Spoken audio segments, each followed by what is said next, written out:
Thank you so much for being here. I'm Laura Smith. I'm with Arts Vote ATL. We've been putting on a series of forums that started with the mayoral forum on September 27th. And now we are very lucky to have the majority of the candidates for post one at large for city council. Michael Julian Bond, Jareem, I've been practicing it. Oh no. Jareem Sharp. I'm so sorry, Jareem. I did practice. Brandon Corey Goldberg and Todd Gray. We're waiting for Shivy Brooks. So thank you so much for joining us. So excited to have so many people who are engaged in the arts and excited to talk about this as part of their candidacy. So please check out our previous forums that are recorded and keep an eye on our future forums. And with that, I will hand it over to the lovely Susanna Darrow, who is, I will say, a serial founder. She was the founder of Burnaway, then spent some time at Arts ATL, and then founded her own consulting firm, Purpose Possible, that focuses on helping nonprofits with strategic planning and fundraising and a number of other things. Sounds like our candidate Brooks is having some technical issues. So once I'm done speaking, I'll get on email and help him out. And perhaps most pertinent to this evening, Susanna also serves as the District 2 Arts and Culture Advisor. So she knows what it's like to navigate arts at the city council level. And so with that, I will pass it off to Susanna. And in case we haven't said this, we're going to ask you all to answer questions in alphabetical order by last name. So this is a test to see how well you remember the alphabet. Take it away, Susanna. Thanks, Laura. And don't worry, I'll prompt you for the alphabetical order because I had to double check it myself in advance. Thank you all so much for being here today. We so appreciate that you're taking the time to speak to these issues that are so critical to the arts community and that really mean a lot for these organizations and artists that are so impacted by this, as well as the general public in Atlanta and larger constituency that also have arts and culture as such an important part of their daily lives. So with that said, I'd love to kick us off with just a quick question that I'd love for you all to answer in just about 30 seconds. This is just to get our kind of warm up question, which is, what to you is the most important way that we can think about leveraging the arts and culture community to improve the quality of life for Atlantans? So what do you see as the most important way to use the arts to improve quality of life for Atlantans? So starting with you, Councilmember Bond, if you wouldn't mind kicking us off, just about 30 seconds would be great. All right, well, thank you very much for having me and good evening to everyone. I think arts has to be ubiquitous in the city. Arts programs need to be returned full-time back to APS. Of course, every opportunity that we have to develop and to display public art within our city, we need to do so. We need to make sure that we have artists and residents who are creating art on an ongoing basis. Atlanta is at a deficit when it comes to public art when you compare us to cities of a relative size. I've grown up as an artist myself, and I know the importance of the mental development of children that use art programs and develop those skills. And it makes for a better environment. It makes for better people. It makes for a better quality of life for everybody. Wonderful. Thank you so much. Shivy, is he on? No, not yet. I'm sorry. Brandon, let's go to you next. Sure. So the arts are about building bridges. That's what my campaign is about. For many years, I helped organize Young Professionals Night at the Atlanta Jewish Film Festival through the American Jewish Committee, bringing together hundreds of young professionals from different faiths, backgrounds, ethnicities to have those kinds of discussions about art. Through the Atlanta Black Jewish Coalition, going to Word radio station here in Atlanta, the first Black-owned and programmed radio station that so many people in our city don't even know exists. So we need to be using the arts to learn about each other, to work together, to collaborate and build those bridges. Thank you. Wonderful. Todd, how about you? All right, hello all. I am a 20-year experienced leader in diversity, equity, and inclusion, and I see that is a direct tie into what we need to do around cultural arts holistically.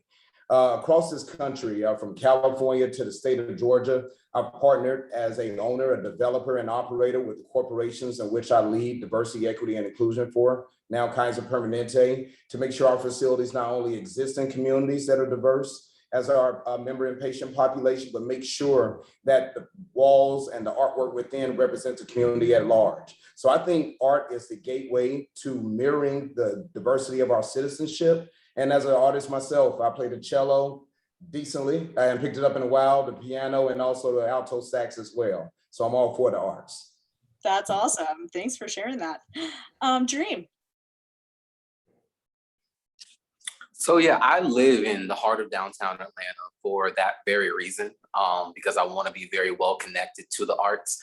There's so much that's happening right now in underground Atlanta. There's so much that's happening at 34 Peachtree, South Atlanta, and I really wanted to be a part of that. And these are already some of the partners that I work with on a regular basis and being in downtown. So what I really want to see is downtown creating more of an arts and cultural district, or maybe even a creativity district right there in South Downtown along Mitchell Street. And that's something that they're pretty much already doing, bringing in new artist studios, bringing in co-working spaces. So I feel like that's a great starting point, and we're already going in the right direction, but we definitely need the city to know that, and we need people to know that, so that we can all really get behind it and push it even harder. But we're doing a great job here in downtown already. And again, that's why I live here. I wanted to be a part of it. I wanted to be able to contribute to it. Wonderful. Thank you so much. Shivi, welcome. We're just doing a quick fire round, 30-second response to what do you see as the most important way that the arts and culture can be leveraged to improve the quality of life for Atlantans? Okay.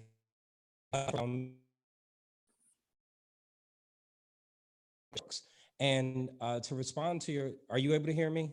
I had a little lag there. Yep, we can hear you. But thank you. But to respond to your question, I think you start with leadership that really understands the arts because they're of the art community.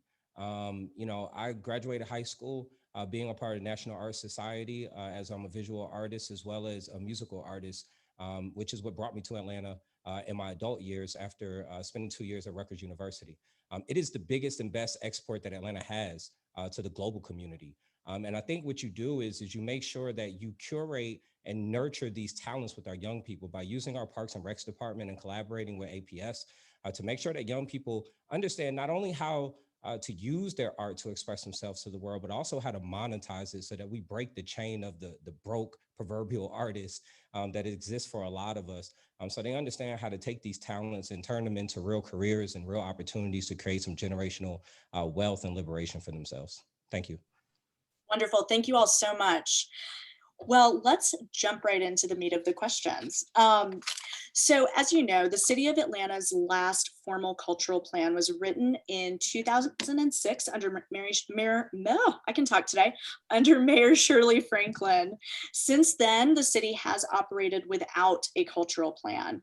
There have been several attempts to address comprehensive strategic arts and culture planning, from OCA's internal efforts to Bloomberg affiliates' external efforts.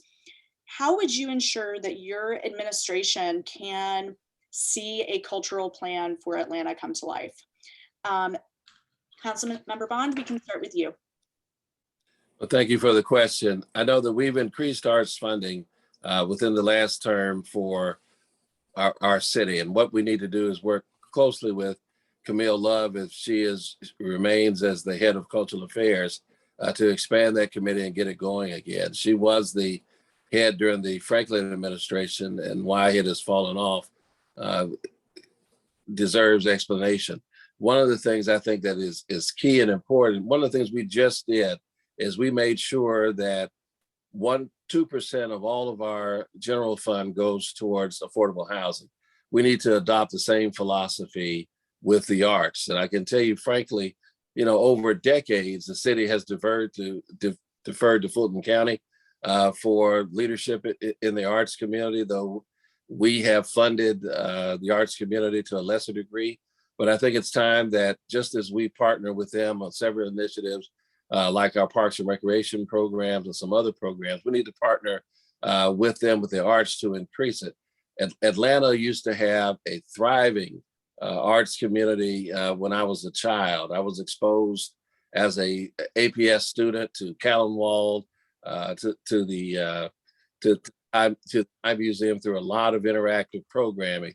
And so we also need to involve our schools. We have a joint committee with APS, and we can begin to meet with them if we can get them to put full-time art classes back in schools. When I was a high school student at Frederick Douglass High School, I was able to avail myself of every art class, eighth, at that time they had an eighth grade, 8th through 12th grade. And that developed my own personal art skills and really just exposed me and made school interesting for me to be there for the rest of the day when I wasn't in art class. And so it's got to be a collaboration between every level of accountable government to make sure that we have an interwoven plan and interwoven funding and activities to grow the arts again in our city. Wonderful. Thank you so much. Shivi, how about you? What would you do to ensure that your administration can see the creation of a cultural plan for the city? Thank you for the question. I think first you have to start with understanding what the value of the arts are. And you can see that through the funding. For anyone who's been in office for any period of time to look at our budget and say we haven't funded something enough, but over 24 years not have actually done it, proves that, it's a little bit of lip service. So let's just be honest about it. We don't fund the arts as much as we should. And what it looks like to us is we put $1.7 million towards it, but we fund maybe 13 artists throughout the city. And some of them are friends of mine, people like Miss Courtney Brooks, who does a lot of murals around the city. But we have to be creating those opportunities for our younger people. And that looks like working with our Parks and Rec so that if a young person wants to go into digital cartooning or graphic arts and what modern day visual arts look like, they have the opportunity to have those skill sets curated, nurtured, and developed.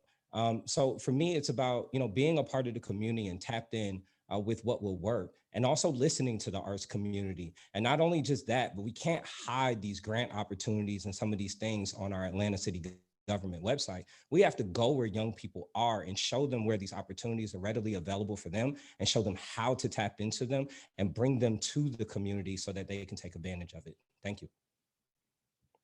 Wonderful. Thank you. Brandon.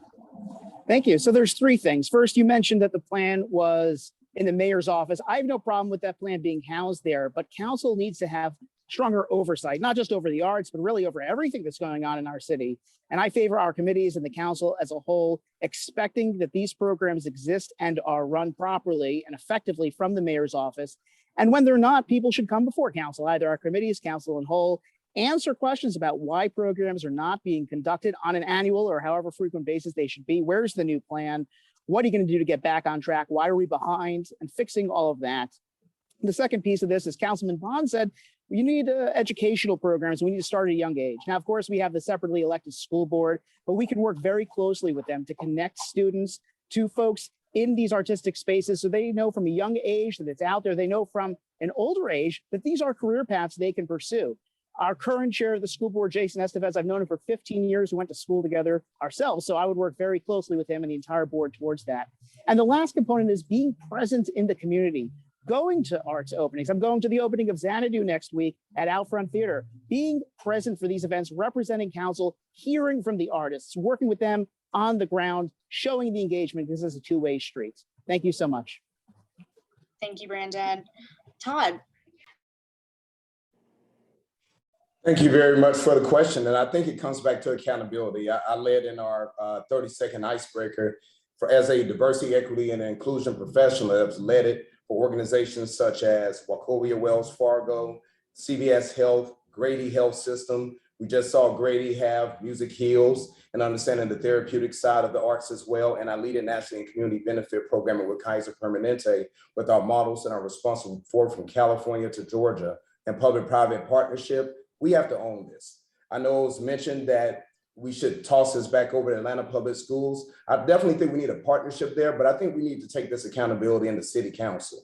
And one thing we understand right now that there are multiple requirements. If we look at the Office of Cultural Affairs requirements, the funding, the priority is in the budget, so they need to be appropriately funded, but also understanding the side that stands on planning and development, and the opportunity that stands within transportation, possibly art in partnership with our transit systems. So what I want to do is to stand up a czar in my office, and I will find a way to have accountable representation that can bring those departments and those requirements together in a more streamlined form that makes it more accessible for our artists, whether we're talking about in a rehabilitation state after a pandemic or economic downturn, or just to allow their art to represent the city. Because one thing I know for sure, when we lose our culture, we lose innovation.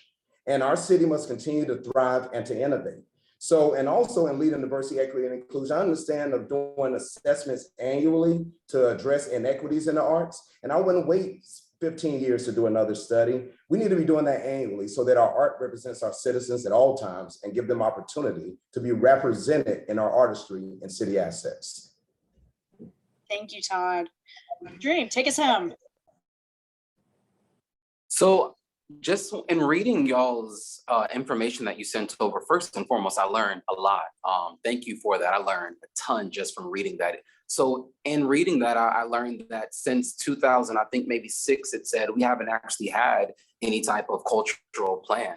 So I think that that's one of the very first things that we need to do. I think that the Office of Cultural Affairs is great, but I think that one of the first tasks that we're going to give them and what we're going to do as a council, all of us working together, is ensuring that this plan is comprehensive, as it says, a part of the question, but more importantly, is a lot more inclusive than maybe it's been in the past. So I think that's where it really starts. We need a concrete plan. It's been, I guess, over a decade now since we've actually had one. So that is our first step if we're going to go anywhere in terms of supporting our arts and also growing the arts in our city. Wonderful. Thank you all so much for those responses. Next question. The nonprofit arts and cultural organizations and independent artists in Atlanta rely on public funding for support. As you may have seen in your materials, in 2007, Mayor Franklin commissioned a cultural task force chaired by Penny McPhee that recommended the city provide $10 million annually to arts organizations. 14 years following that recommendation, the Office of Cultural Affairs currently operates with a budget of $2 million, which, as Councilmember Bond mentioned, what is at that number thanks to an increase in 2019. Knowing that this is the sort of the gap there, Atlanta's arts nonprofits and cultural landscapes do suffer from chronic undersupport. What are your thoughts on how to solve for this and who should lead those efforts? Councilmember Bond, we'll start with you. Thank you very much.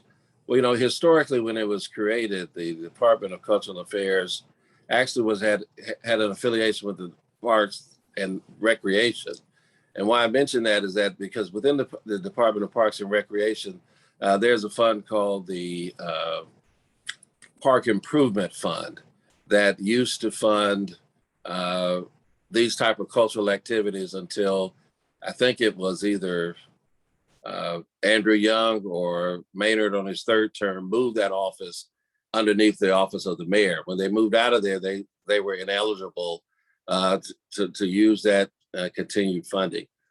One of the sources that I've been hoping that we can use for more of our arts is our hotel motel taxes that are collected for that are collected from the hotels and used for the purposes of tourism. And I would argue that developing our arts and culture is essential to our tourism, and to use those funds to help to bolster that office. That fund really depends on the activity that goes on in our hospitality sphere. So in a year like what we just had, there wouldn't be adequate funding there to the level of $10 million. But lining up several streams of funding, whether it's allocating 1% of our general fund that I mentioned earlier, in combination with the hotel motel taxes, and perhaps moving that office back to Parks and Recreation so that they will be eligible for the Park Improvement Fund dollars that they had originally. Wonderful, thank you. Shivi. Thank you. I think one of the first things that we have to do is move that office from the mayor's office. There's so many things coming in the face of the mayor, whomever the next mayor may be, whether it be dealing with the pandemic, dealing with violent crime rises, and these type of things, that I think we should leave some of these responsibilities to council, which would allow us more flexibility to increase grant funding, which, first off, Atlanta City Council and the amount of money allocated towards grant funding is abysmal. It is really a disaster, and it's truly a missed opportunity for us to really invest in our community in a way that won't create more debt for many of the people who are already in not great shape, especially leaving this pandemic. Additionally, I think, this is why I brought up our parks and facilities in the first place, because these are supposed to be the epicenters of potential and hope, and curating what the future is within our communities at ground level. And this is where most artists are. Artists are people like myself. Artists are people who live in a community, who actually put their hands on things and put out whatever it is that they do, whether it be art through sound or art through visual or art through dance. And all of these things deserve investment, but that does not happen through some bureaucratic process. It has to happen within the community. And so we should be bolstering up and holding up those who are doing that type of work first, and giving them the opportunity to be the disseminator of where those investments go. Thank you. Thank you. Brandon. So I learned something very shocking on this forum already, which is, for all these years, I thought Atlanta had stepped back so Fulton could handle our arts out of just poor decision making. I didn't realize it was a purposeful stepping back, which is just shocking to me, and an abrogation of our responsibilities. We should, 10 million seems kind of a low number for me, but we should be funding this primarily through external grants. So many of the solutions to our problems in the city can be funded that way. The money is out there through other levels of government, through nonprofits. Mark Zuckerberg gave Newark, New Jersey, $100 million for their schools.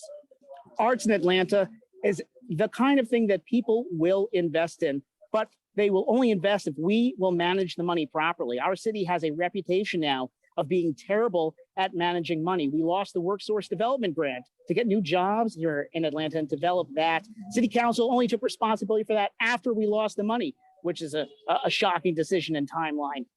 We're on the verge of losing money for HOPWA, which is the HIV and AIDS housing program. In fact, the federal government now is funding the nonprofits for that kind of housing directly, not even bothering to go through the city. So we need to bring in these external sources of funding. We need to work with the nonprofits here. We don't need to reinvent the wheel. And Mr. Brooks is right. Council should be doing a lot of this directly. The mayor is going to have a lot to do. Maybe it's housed through the mayor, but we need to keep on them and play our part in oversight and organization. And that's exactly how we're going to be able to accomplish this without raising taxes, without pulling money out of other necessary projects like housing and transportation. We really can walk and chew gum at the same time in the city. Thank you. Great. Thank you so much. Todd. Yes, as I mentioned, I would take the responsibility within my office and as an at-large councilman to stand up with czar to work and be an intermediary from all the resources and departments. And that's just not from the bottleneck to get arts out to our community, but also as an access of funding. In addition to that, we talked about the 54 million in tax revenue generated. We should consider a part or a greater portion of that coming directly back to investment in our arts community, which will generate and grow that community in an equitable way. Beyond that, I lead projects today, and we must take a look at our city assets and how we can execute this through community benefit programming. I lead a project right now in the Watts community in California, to where we built a community center, but that community center sits next to a fire station that was in a deplorable state. But it had a mural outside of that that was very unique to the Watts community that needed to be preserved. So we took that on as a gift back to the community and used local artists to redevelop that mural and to beautify that firehouse. And now it's not only a firehouse, but it's also a community center next to the development, to where we put a wellness center in an underserved community, which we shouldn't have anyway. We should take a look at our city assets to counter where we don't have funding and allow artists to go in and beautify that area. And not only just beautify it to our benefit, but if it can be an operation place for one artist or a group of artists that invested in that, let that be a storefront for them to provide ultimate cultural expressions to our community at large. And our arts programming in the city, we definitely need to own it inside of city council, but we need to partner with all stakeholders but it is the first step to matching the diversity of our citizenship and its expressions. And the arts should be included, not just from the performing arts, but also the creative arts, and supporting our creative organizations and our university systems that are developing our artists for the future. We can do it within city council, and we can partner better outside of City Hall. Thank you. Dream. So I believe our Office of Cultural Affairs should actually be leading the effort, but what it comes down to is that they just need the money. As Mr. Gray pointed out, and also in the material you sent over, we're generating, or the arts are generating for local governments around $54 million.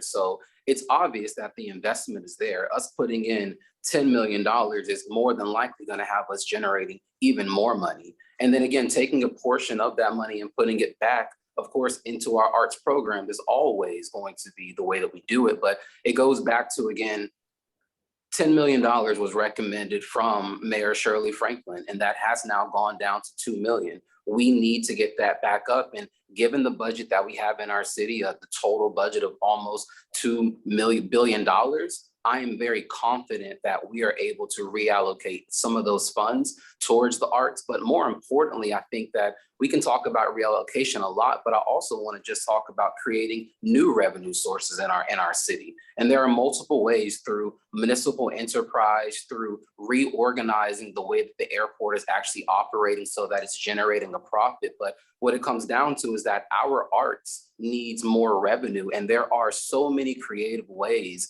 in today's society as a government to be able to create new revenue streams to be able to fund our arts and other programs and departments throughout our city.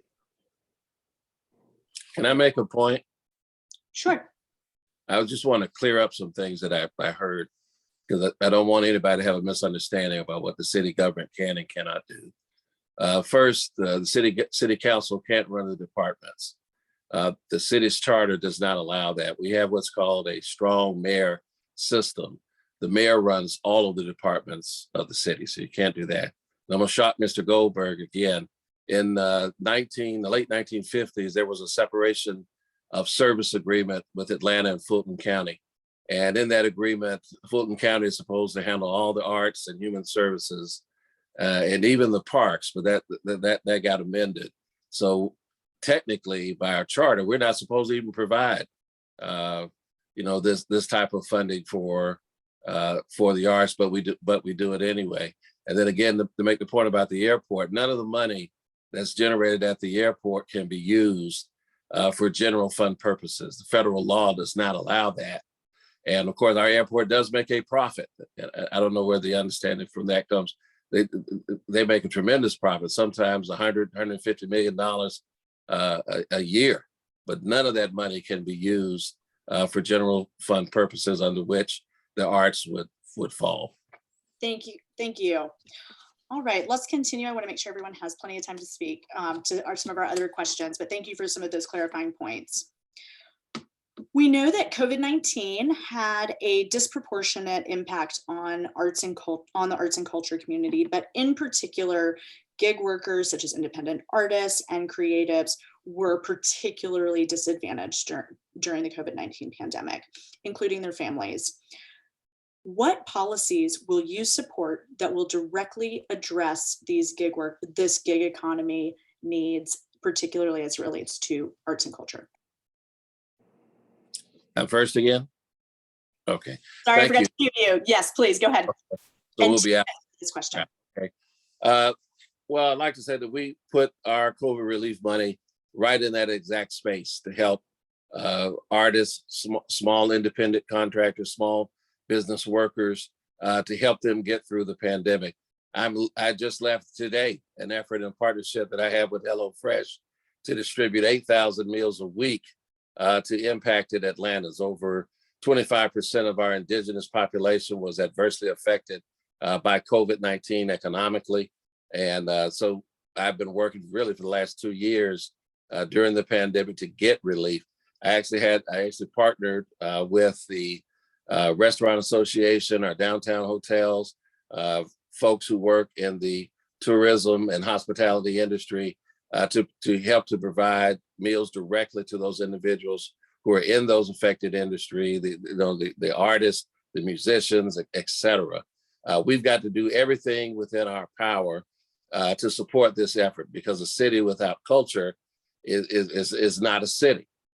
People come to Atlanta because of the arts, because of the music, because of the culture that is here, and that is our bread and butter. The tourism and culture here is akin to, for Atlanta, is akin to Wall Street, what Wall Street is for New York.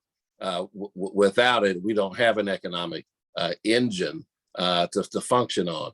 And so I've partnered with APS, I partnered with Fulton County to make sure that we're addressing the needs and getting the help and the aid to those individuals as much as we can within that space. And we've been doing that for the last 2 years, and we will continue to do that.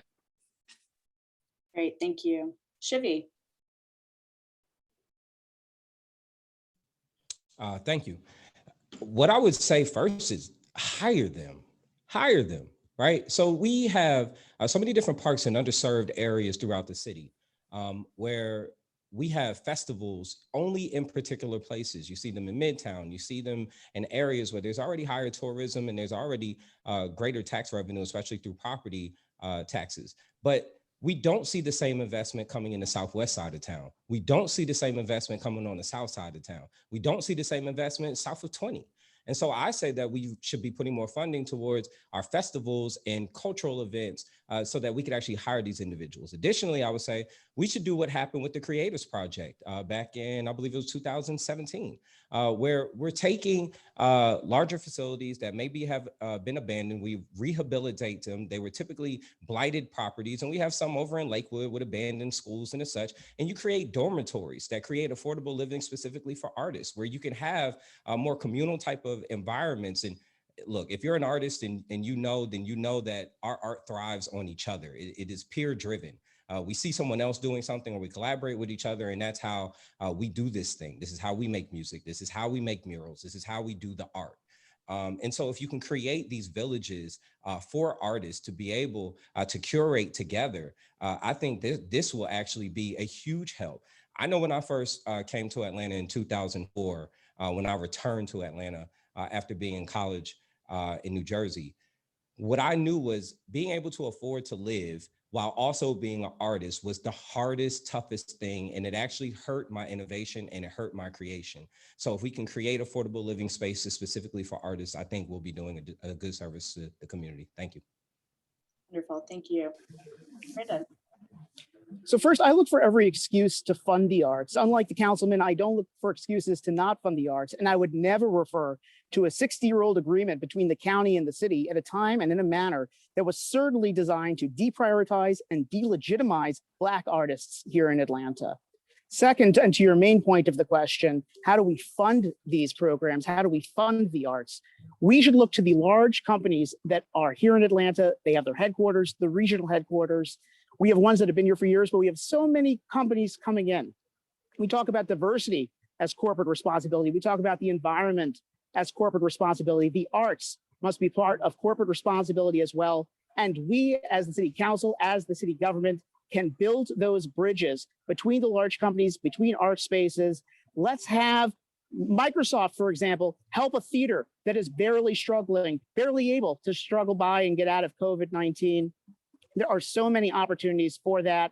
And just like Mr. Brooks said, we need to make sure that those arrangements impact all parts of the city. You know, we are at-large representatives that we're running for, which means we're not focused on one district. We need to represent all 12 districts and make sure that these engagements, these partnerships help and thrive in all parts of Atlanta, because quite frankly, it's about the quality of life for all Atlantans, not just the privileged few. Thank you.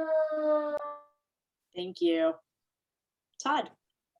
Yeah, first we're going to start with the mindset shift and not see the arts as a budget line item, but see the arts as the gateway to Atlanta's growth, which it truly is. It has been the reason Atlanta has been an opening day, even amongst this pandemic, where we saw creativity didn't die, but the access of resources to rehabilitate our creators was not there. So I think we also need to address the issues around permitting and funding that is the gateway to allowing arts to happen in this community. You also have to understand it from a full spectrum. And not just the artist on the stage, but that ticket worker that is affected, to that concert goer that's in the seats that's affected. And we have to look at that at a holistic approach and on the readiness of the city and the funding that we had available and the use of the CARES Act, which we still have not used to its full potential, was a rehabilitator to get our economy back to work to create that opening day. I'm the one candidate here that had a 10-hour jazz festival. I love that event. It's one of my favorite things to do. And I know we had to delay it from its normal time of the year. It's like the opening of the arts for me. It gets warm outside in the spring. We have our beautiful Jazz Fest. And it was halfway attended, but I commend that move because it happened. And because it happened, we created jobs. We allowed those artists that have been affected by the pandemic to be here. And we allowed our community, and that crowd was diverse as it ever could be, to have a social outlet. So I think that's one of the things we have to do as well. And we have to, again, as I mentioned earlier, utilize our city assets as opportunity areas to support the arts and look at it and bring best practice from around the country, which I do and lead today. And been a leader in diversity, equity, and inclusion, not only just from a workforce or a supplier diversity perspective, but understanding that our assets must reflect our community. And we have to own it. And that's why I, again, will take the accountability in my office to develop and implement a czar to decrease the bottleneck and bring stronger partnership within City Hall and external with our partners to maximize our impact through the arts. Thank you. Thank you, Jareem. First, hello to the new guests. So in being in downtown already, I talked to a lot of artists, and even before the pandemic hit, one thing that I heard from a lot of those artists was that they needed healthcare insurance to even be healthy and just in our city before the pandemic. So I think that that's one area that our city has to improve on, being able to give our artist community healthcare in some way. And if that means partnering with Mercy Care or partnering with Grady, then so be it. But our artist community certainly needs healthcare, and that was before the pandemic. But what I also know is that as a city, we will always have emergencies. We may have another pandemic. So I'm always looking towards the future. So we need to also have a fund that's set up. So if something like this happens again, when we're done with the pandemic and another one comes, that our artists, we already have a fund that's set up for them that they can go to. And even outside of that, there still needs to be just a fund for artists. Just the amount of complexity that goes into just being an artist, I don't think so many people realize. And I think that just having a general fund that they're able to access so that they can then contribute more to the city, I feel like that would be one of the greatest benefits that we can really give them. But if we're, again, going back to the pandemic question, we really need to ensure that they have health insurance, and we need to ensure that the city has dedicated funding sources just for our artists. Great.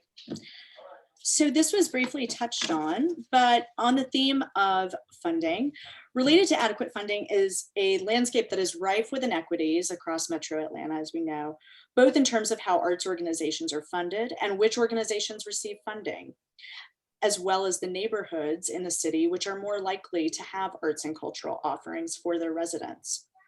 How do you feel that these inequities might be addressed, and who should be responsible for leading these efforts? Councilmember Bond? Well, thank you very much for the question. I just want to point out that when you talk about festivals like the Jazz Festival or the major festivals that happen in larger parks, they happen in those larger parks because that's where the promoters want to have their events. And recognizing that there are also preservationists that have lobbied to make sure that we don't overuse those parks and facilities for those types of events. I'm proud to say that the arts in the parks are centered around the Jazz Festival, where we moved the Jazz Festival out into the community. You know, I was the legislator that made that happen. I think that we need to continue to push our Parks and Recreation Department in the development of the arts. They still have access to funds such as the Park Improvement Fund. More of that funding needs to go towards arts programming. One of my first jobs when I moved out of my parents' home was to teach art at Butner Park downtown on Parkway Drive. And it was probably one of the most rewarding experiences of my life. I couldn't do that. I did it as a Parks and Recreation employee. I worked with the Screen Artist Daewoo over across Boulevard at JD Sims assisting him in his artwork. Our community centers need to be fully utilized for the exploration, the education, and the development of art talent in our city. That's something that I've always supported. And I want to point out that I don't look for any excuses not to fund things, Mr. Goldberg. I was the co-author of the legislation that made sure that the Arts and Cultural Department received the funding that they actually have. The city has never funded the $10 million number. That was a recommendation. It's never been funded to that amount. It needs to be more. And I have always been a consistent and constant advocate for that, and will continue to do so with you all's help and support. Thank you, Councilmember Bond. Shivi. I find it very interesting that on one end, the question was specifically about how we can make availability of arts and the culture more equitably available to citizens throughout the city. But then at the same time, Mr. Bond decided to use that as an opportunity to talk about why they are concentrated in one area and why we keep it that way. What I believe we should be doing is taking incentives to those promoters and getting them every reason to take it into different areas throughout the city. The arts and the culture are the things that give people an opportunity to explore places within our city that maybe they haven't gone to before. I'm sure there are many people who have traveled to Piedmont Park to some of these festivals, as I did when I went to the Jazz Festival, Mr. Gray, the same as I did as I was there for the Black Pride event that happened at the same time, in which Jareem Sharp and I were one of the only candidates who were there for that from this race. So at the end of the day, we have to make sure that there is more equity of availability of these events to all throughout the city. I think we are concentrating investment in places that just seem to be cool to go to or easy sell, but the city has every tool at its disposal to incentivize that we spread out these things so that it is more sustainable, so that we're not having too much impact on one area of town, and where we can have these events in places where folks could actually park, which is one of the issues a lot of times when we have festivals in certain areas in the city instead of others. So it's time for a little bit more innovation, and any excuse to say that, we aren't funding something enough when we have the opportunity to do it, I think it's just that an excuse. Now is the time to be investing in our arts, our people, our culture, and doing it robustly. Thank you. Thank you, Shivi. Brandon. Well, so first, funding a 10 million recommendation of $2 million is not a success story. It's a failure that requires a critical change and new leadership. In terms of how we actually make sure the arts are equitably distributed throughout the city, this has to be done both on the front end by council, but on the back end through a separate auditing process. We need to expand auditing, not just to make sure the money is being used wisely and legally and ethically, but equitably as well. By way of example, a few years ago when the Alliance Theater was undergoing renovation, they put on a play in the Atlanta Botanical Gardens. It was a Shakespeare, Midsummer's Night Dream. Wonderful job, very small space, could have been done in any park in the city. And so, of course, we can't command them where they can and cannot go. But what we need to have are longstanding relationships with them so we can say, listen, before you commit to this park, have you considered this part of town that might not have access to come to the theater? They might not even know what's going on. Where's the distribution? But that is something that has to be built over time. That's why you need these relationships to develop. It's why you need to be focused on it. But also from the auditing side, you need to take a look at what has happened in the past year and draw a map. Okay, which festivals were they where? Let's talk about the sizes. Could it have been somewhere else? Was it somewhere else?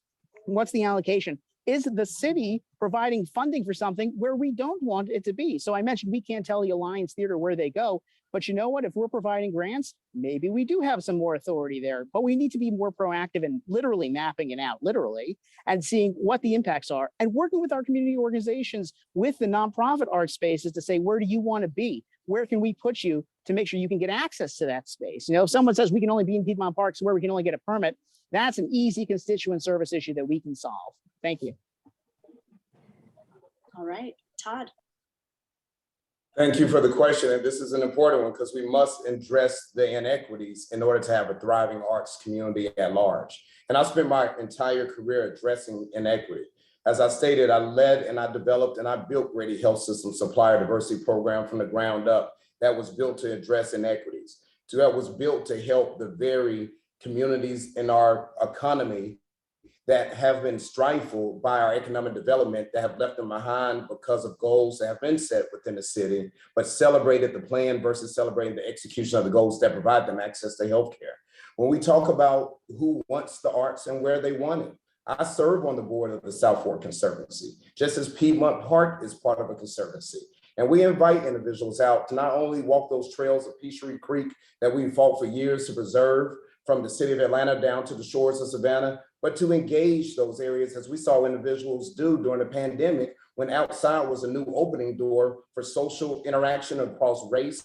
And it was an opportunity for artists to really have a platform along the Beltline in our parks, that they did not have to go through permitting to be able to show their talents and to be able to get back. So I want to take advantage of every opportunity to give opportunity to having equity in arts. And I have fought for these things throughout my career. And on a combination, we just saw a few weeks ago where Grady had Music Heals.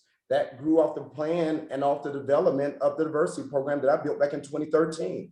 It was the innovation of the current administration, but there were diverse artists. They were local artists to Georgia, to Atlanta, and they helped our patients heal.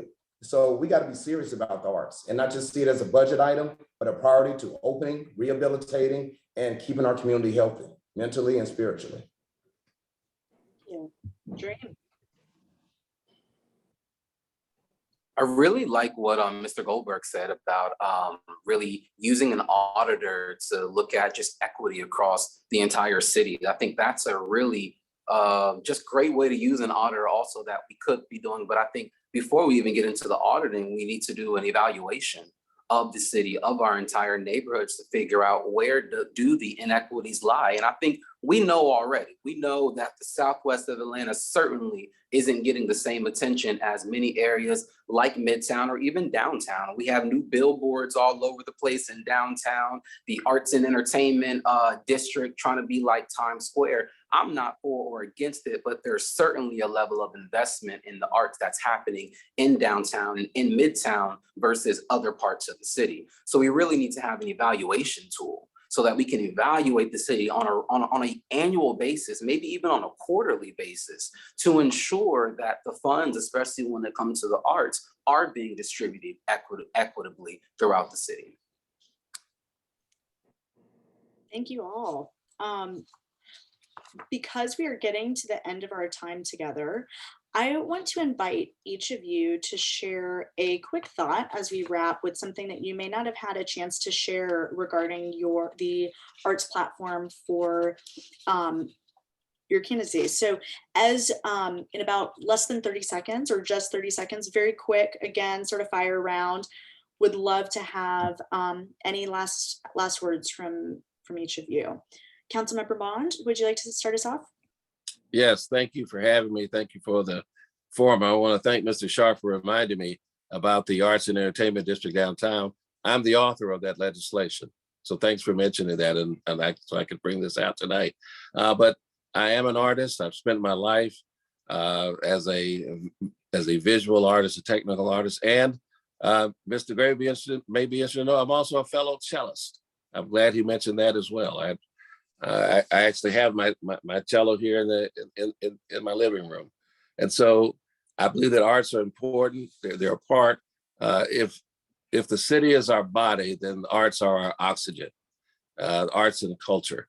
And so we need to make sure that we're doing everything that we can to preserve it. And that does merit partnering with APS, because our children have to be brought up with this expectation so that when they're adults, they'll have the same appreciation and love that many of us do for the arts. And so glad to be here with you. This was a great forum. I learned a lot. Thank you for having me. Thank you. Shivi, last thoughts. First, I just want to say thank you so much for you all for putting on this event, for giving us an opportunity to really talk about something that involves a lot of hard work in our city, more than it does talking about zoning and all the other kind of nuts and bolts of the city stuff that we talk about. This right here really taps in to who many of us are as people, because the arts are not just a visual thing or a tangible thing. The arts in many ways are a spiritual thing, and call to the higher order of who we are as humans. The arts have saved my life. I probably wouldn't even be in Atlanta right now if not for the arts.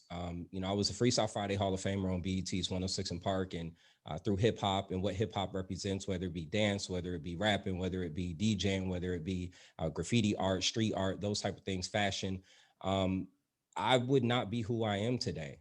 It has been a form of therapy for me. It's been cathartic to put words together in ways that have meaning, that shift the room in any given time. And I think now is a time where we need folks who not just understand policy, and we should understand policy, not just who have passed legislation, because you should know how to pass legislation, not just who have been in office for decade after decade, but for those people who are really spiritually connected with others, who know how to convey, not only through words, but through our art, through how we move, through how we are a part of the community. It's time for us to really start to have folks that are more connected, that are villagers, and that can share not only in things because we know about them, but because we are about them.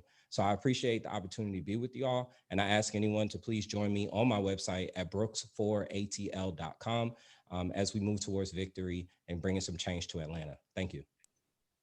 Brandon, in about 3 seconds. I briefly dropped off. It sounds like closing comments. So first, thank you all so much for hosting, and good evening to all of my opponents as well. It's always great to have these conversations. For me, I was a musician as a child. I played the trumpet and the French horn. I've been in plays in my summer camp. It speaks to the quality of life. You know, we talk about green space being so important, of course, having good jobs, having good homes, but the quality of life is so clearly defined by the arts, the society that we build for ourselves. And I want to go back to the first question. What is it about the arts? What speaks to our city? What can we do with the arts? And it's about bridge building, because what better way to express our individual cultures than through music, than through arts, than through drawings, through theater. And what we need to do are expose folks to more productions and more opportunities that are not from where they've been, that are not what they've seen as children and as adults. And the only way to do that is to better fund it, to experience this throughout the city, to spread out the opportunity, and to really get people to be interested in the artistic opportunities that are not what they've been used to. And that's what we should dedicate ourselves to. So thank you again so much. Great. Todd. Hey, and I just want to thank you all again for this wonderful forum of very important topics that we all were able to discuss here today. And they almost made me forget, I also played Joseph 6 years straight in my church's Christmas play at Berean Church over in Collier Heights, only interrupted by COVID. So I want to get back to that. I need to claim a role back, you know. But my career has been about addressing inequities, and I'm just going to take a quick second. At Wachovia Wells Fargo, I was responsible for developing and using women-owned and diverse-owned companies here in Atlanta to address inequity around income and job creation and business utilization. I did it with CVS Health. I built it for Grady. I lead it national for Kaiser Permanente. I am the author of their community benefit agreements as it relates to local art and localization of our facilities to make sure the artwork on the wall and also the building of those facilities are done by the local community. I know how to get inequity solved. In the city, we're going to have to do a disparity study. We know where these underserved communities are, and actually we should cross the under out of underserved, because there should not be an underserved community in Atlanta, and I'm going to work to fix that. I'm going to bring the czar in my office, and then I'm going to figure out how to bring the resources together to make it easier for you, the artists, to have one point of contact against departments with competing agendas, but that have respectful authority over parts of the art and how we connect it to transit and other areas. So I want to bring my real world experience to the area that I love so much. And I got to get back on that cello. My vibrato skills may be a little weak now, but you know, the arts are beautiful and I want to keep it thriving in the city of Atlanta. ToddAGray.com, TG for Atlanta. I know how to get it done. I fought inequity all my career. Time to do it for Atlanta. Thank you. Great. And Dream, let's have you wrap us up. So again, my name is Dream. My last name is Sharp. I thank you all so much for doing this. As I said, I live right here in the heart of downtown, really to be a part of the arts. What I love to tell people is that my very first apartment was in Castleberry Hill because I wanted to be so close to the entire art culture, going to those different galleries. And 4 years from now, when I decide to start my family, I will be moving back to Castleberry Hill, just because I know the importance of really being connected to the arts. What I look forward to in Atlanta, again, is really creating that creativity and arts district right in South Downtown, and working with Newport and working with Lalani Ventures at Underground to create that culture in downtown, because we have it. We have the space in downtown. Again, we have the culture in downtown, and we really need to just take advantage of that by giving a true designation or distinction to a certain area of our city where all artists can go. Everyone, whether you're a music artist, whether you're a visual artist or a performing artist, you're going to be able to go to this one area of town and get the resources that you need to be able to expand your business and share the rest of that art with the world. So again, thank you for this time. My last name is Sharp. I always like to say now, my slogan is be smart, vote sharp. So thank you again. And thank you all so much for joining us this evening. Arts Vote ATL, thank you so much for coordinating this series of panel discussions with all of the various candidates. We so appreciate your time and speaking to these issues in the arts. Laura, I'll let you close us out, I'm guessing. No. I was just going to say what you said. Thank you all for being here. We look forward to working with one of you for sure, and hopefully finding ways to work with the other 4 of you in other capacities. So have a wonderful evening, and thanks again. Thank you very much. You all have a wonderful evening. Thank Thank you all. you It's been a all. pleasure. Thank you. Bye. Good evening, everyone. Take care.